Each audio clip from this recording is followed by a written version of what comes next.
Assalamualaikum warahmatullahi wabarakatuh. Perkenalkan, nama saya Dewi Sagita, NIM saya 245116009.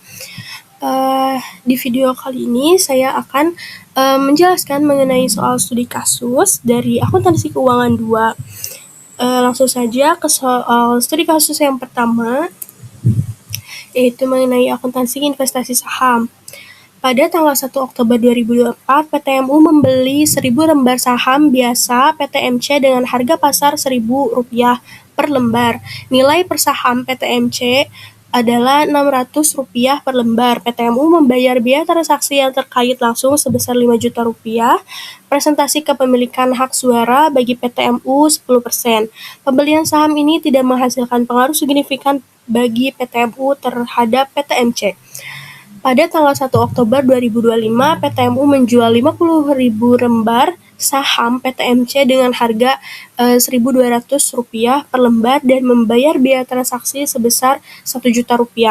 Harga pasar per lembar saham PTMC pada tanggal 31 Desember 2024 dan 2025 masing-masing Rp1.300 dan Rp1.000. Laba bersih PTMC tahun 2024 dan 2025 masing-masing Rp300 juta dan Rp500 juta. Dividen tunai yang dibagikan dan dibayar PTMC tahun 2025 dibagikan dan dibayar Mei 2024 dan 2025 dibagikan dan dibayar Mei 2025 masing-masing Rp100 juta dan Rp200 juta. Tugas yang diminta yang pertama adalah buat jurnal selama tahun 2024 dan 2025 di pembukuan PTMU terkait kepemilikan saham di PTMC menggunakan trading. Lalu yang kedua ada sajikan investasi di laporan keuangan akhir tahun 2024 dan 2025. Ini adalah jurnal dari soal yang sudah disebutkan. Pada transaksi tahun 2024, 1 Oktober 2024 ada pembelian saham. PTMU membeli 100.000 lembar saham dengan harga Rp1.000 per lembar. Totalnya adalah Rp100 juta. Biaya transaksi sebesar Rp5 juta langsung dicatat sebagai beban transaksi. Total kas yang dikeluarkan adalah Rp105 juta. Pada tanggal 31 Desember 2024 ada penyesuaian nilai wajar, harga pasar naik menjadi Rp1.300 per lembar. Nilai wajar investasi menjadi Rp130 juta. Selisih kenaikan sebesar Rp30 juta. Diakui sebagai keuntungan belum terrealisasi atau laba rugi. Selanjutnya, transaksi tahun 2025, Mei 2025 ada penerimaan dividen. PTMC membagikan total dividen sebesar Rp200 juta. Karena kepemilikan PTMU adalah 10%, maka PTMU menerima kas sebesar Rp20 juta yang dicatat sebagai pendapatan dividen. Pada tanggal 1 Oktober 2025 ada penjualan saham. PTMU menjual 50.000 lembar saham dengan harga Rp1.200 per lembar. Totalnya adalah Rp60 juta dan membayar biaya penjualan Rp1 juta, sehingga kas bersih yang diterima adalah Rp59 juta. Nilai tercatat terakhir saham yang dijual adalah Rp65 juta dari 50.000 lembar dikali harga pasar akhir 2024 yaitu Rp1.300. Maka PTMU mengalami kerugian penjualan saham sebesar Rp6 juta dari perhitungan Rp59 juta dikurangi Rp65 juta. Pada 31 Desember 2025 ada penyesuaian nilai wajar akhir. Sisa saham PTMU adalah 50.000 lembar, harga pasar turun menjadi Rp1.000 per lembar sehingga nilai wajar akhir menjadi Rp50 juta dibandingkan dengan nilai tercatat sebelumnya adalah 50.000 dikali Rp1.300 adalah Rp65 juta. Terjadi penurunan nilai sebesar Rp15 juta. Ini dicatat sebagai kerugian belum terrealisasi atau laba rugi. Selanjutnya ada penyajian akhir tahun. Yang pertama itu penyajian akhir tahun 2024. Pada laporan posisi keuangan investasi saham PTMC disajikan dalam aset lancar sebesar nilai wajarnya yaitu Rp130 juta. Pada laporan laba rugi memperlihatkan keuntungan belum terrealisasi sebesar Rp30 juta dikurangi beban transaksi sebesar Rp5 juta.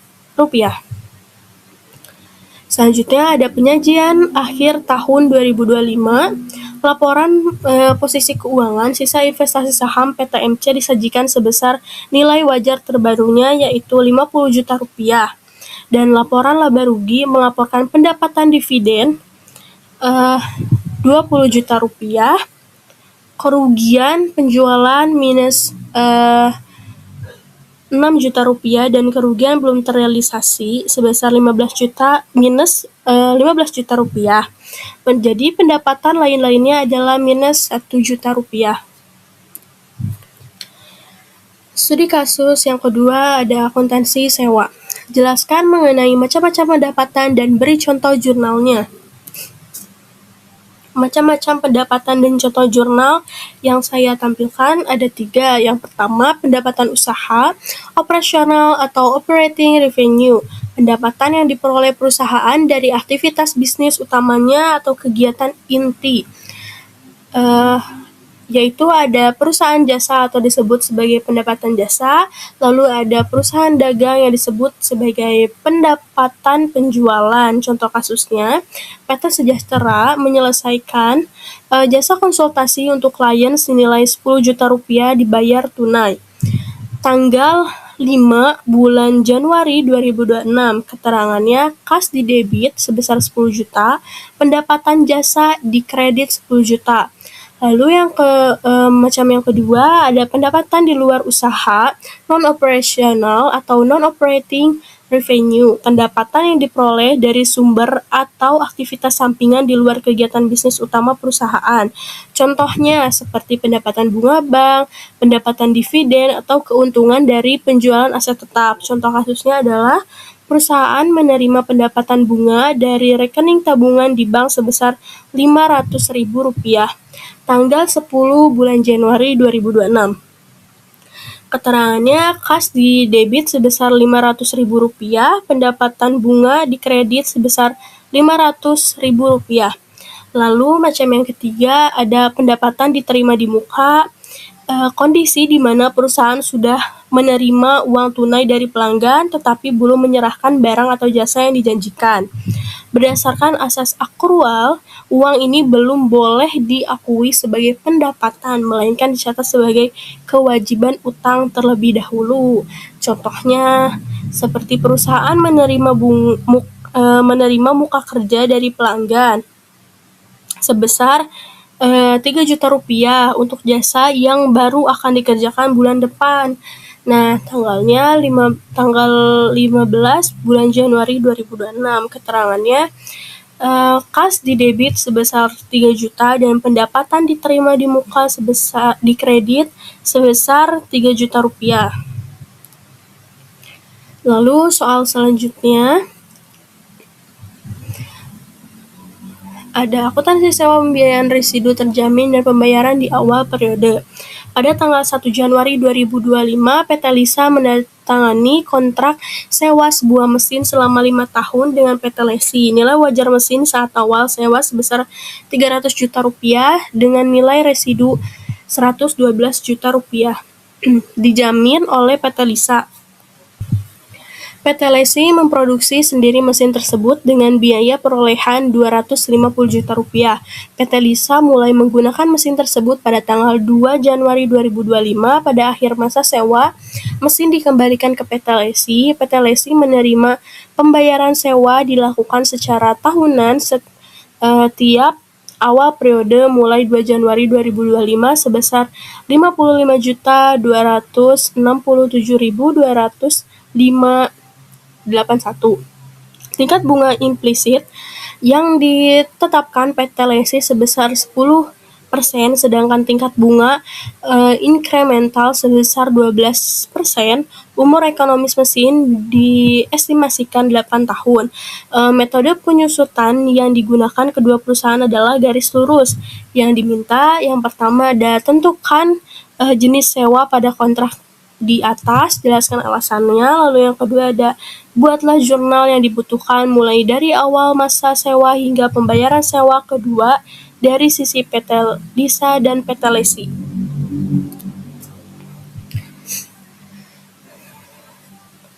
Ini jawaban dari soal yang disebutkan barusan. Yang pertama ada jenis sewa pada kontrak dan alasannya. Bagi PT Lisa atau Lese, kontrak ini wajib dicatat dengan mengakui aset hak guna dan liabilitas sewa dilaporkan posisi keuangan sesuai dengan standar PSAK 73. Lalu bagi PT Lesi adalah lessor. Kontrak ini diklasifikasikan sebagai sewa pembiayaan jenis penjualan. Alasannya, yang pertama karena kriteria masa sewa. Jangka waktu sewa selama 5 tahun mencakup sebagian besar 62,5% dari ekspektasi umur ekonomis mesin yang diperkirakan 8 tahun, yaitu 5/8 dikali 100%. Lalu yang kedua, keuntungan pabrikasi atau lessor. PT Lisa memproduksi sendiri mesin tersebut dengan biaya perolehan Rp250 juta, namun memiliki nilai wajar awal sebesar Rp300 juta. Selisihnya adalah sebesar Rp50 juta langsung diakui sebagai laba kotor penjualan bagi produsen di awal masa sewa. Lalu yang kedua, jurnal mulai dari awal masa sewa hingga pembayaran sewa kedua dari sisi PT Lisa dan PT Lesi. Diketahui masa sewanya ada 5 tahun, umur ekonomis aset mesinnya 8 tahun, nilai wajar aset Rp300 juta, biaya perolehan produksi bagi lessor adalah Rp250 juta. Lalu nilai residunya adalah sebesar Rp112 juta. Lalu pembayaran sewa tahun sebesar Rp50.267.25,81. Sifat pembayaran tiap awal periode dimulai tanggal 2 Januari 2025. Tingkat bunga, yang pertama tingkat bunga implisit PT Lesi 10% diketahui oleh PT Lisa. Lalu tingkat bunga incremental PT Lisa sebesar 12% rupiah. Lalu ini ada tabel amortisasi Lese. Lalu pada tahun 2025 utang awal tahun sebesar Rp300 juta, bunga 10%-nya adalah Rp24.473.279,42, pokoknya Rp30.793.926,39, lalu totalnya Rp55.267.205,81. Lalu utang akhir tahunnya adalah Rp269.206.073,61. Lalu pada tahun 2026, utang awal tahunnya sebesar Rp269.206.073,61. Lalu pada bunga 10% Rp21 juta, Rp393.088,78. Pokoknya Rp33.873.319,3. Lalu totalnya Rp55.267.205,81. Utang akhir tahunnya adalah Rp235.332.754,58. Pada tahun 2027, utang awal tahunnya Rp235.332.754,58 dan bunga 10% Rp18.655.4,88. Lalu pokoknya Rp37.260.650,93, totalnya Rp55.267.205,81. Utang akhir tahun Rp198.072.103,5. Pada tahun 2028 Rp198.071.103,65, bunga 10% Rp14.280.4 89,78, pokoknya 40, 986, 716, 03, totalnya 55, 267, 205,81, utang akhir tahun 157, 085, 387,62. Tahun 2029, utang awal tahun 157, 085, 387,62, bunga 10%, 10, 181, 18,18, pokok 45, 085, 387,63, total 55, 367, 205,81, utang akhir tahun 112 juta rupiah. Berikut jurnal di sisi PT Lisa atau Lese. Yang pertama, pengakuan awal kontrak sewa tanggal 2 bulan Januari 2025, keterangan aset hak guna di debit sebesar 300 juta, liabilitas sewa di kredit 300 juta rupiah, pembayaran sewa ke-1 tanggal 2 bulan Januari 2025, keterangan liabilitas sewa di debit 55.267.205 rupiah,81, kas di kredit 55.267.205 rupiah,81. Yang ketiga, jurnal penyesuaian akrual beban bunga tahun ke-1. Tanggal 31 bulan Desember 2025, keterangan beban bunga di debit Rp24.473.239 4,42. Utang bunga di sisi kredit 24 juta 473.279,49.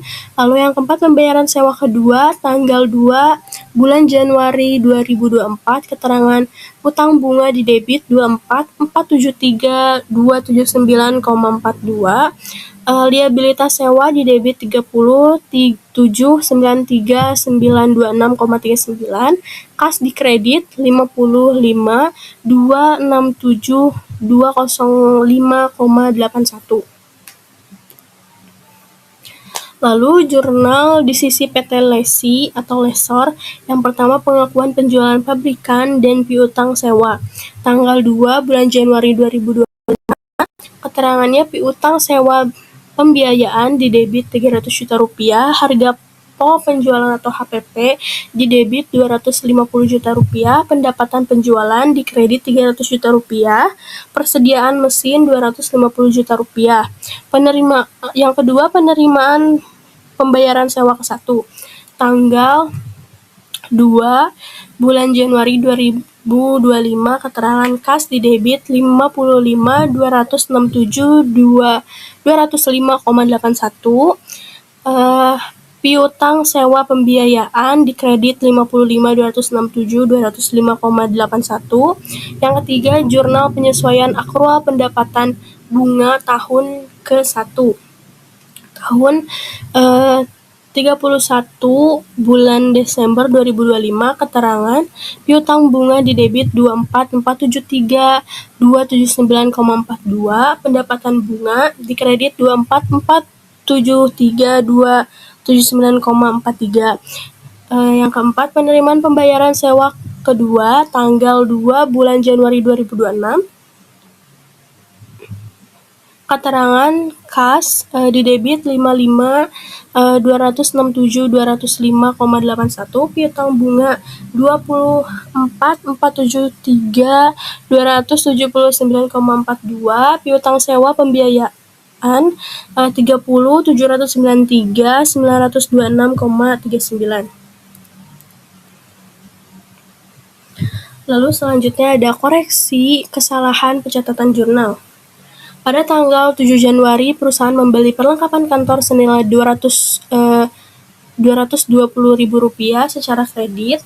Dengan transaksi tersebut dibukukan ke perkiraan kas, yang berarti pembelian tunai tanggal 1 Januari diketahui kesalahan itu, diminta buatlah jurnal koreksi.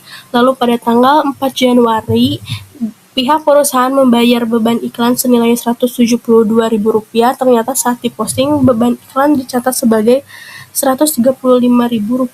Tanggal 6 diketahui kesalahan itu, diminta dibuat jurnal koreksi. Nah, jurnal koreksi kasus pertama adalah pembelian perlengkapan kantor pada 11 Januari. Diketahui transaksi sebenarnya pembelian perlengkapan kantor senilai Rp220.000 secara kredit. Kesalahan pencatatan dibukukan ke perkiraan kas yang berarti dianggap sebagai pembelian tunai. Tanggal ditemukannya kesalahan 11 Januari. Analisis jurnal yang salah dibuat adalah perlengkapan kantor di debit sebesar Rp220.000, kas di kredit Rp220.000. Seharusnya jurnal yang sebenarnya yang dibuat adalah perlengkapan kantor di debit Rp220 dan utang usaha di kredit Rp220.000. Kesimpulan analisis, akun perlengkapan kantor di posisi debit sudah benar. Kesalahannya adalah akun kas di posisi kredit mengurangi kas. Padahal seharusnya adalah akun utang adalah menambah utang. Untuk mengoreksinya, akun kas harus didebit kembali agar saldonya normal, lalu memunculkan akun utang usaha di kredit.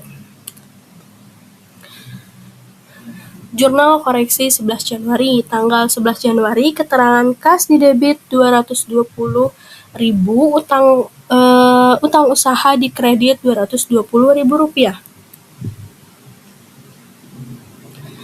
Lalu jurnal koreksi kasus kedua, pembayaran beban iklan atau salah nominal pada 6 Januari.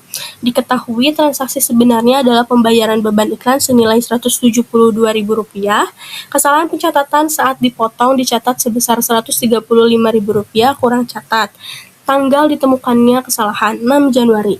Analisis jurnal, posisi akun debit, beban iklan, dan kredit kas sudah benar, tetapi nominalnya kurang dicatat. Selisih kekurangan catatnya adalah Rp172.000 dikurangi Rp135.000 adalah Rp37.000. Kesimpulannya, karena posisi akun sudah benar dan hanya nominalnya yang kurang, kita cukup membuat jurnal tambahan sebesar nilai kekurangannya saja, yaitu Rp37.000 dengan posisi akun yang sama.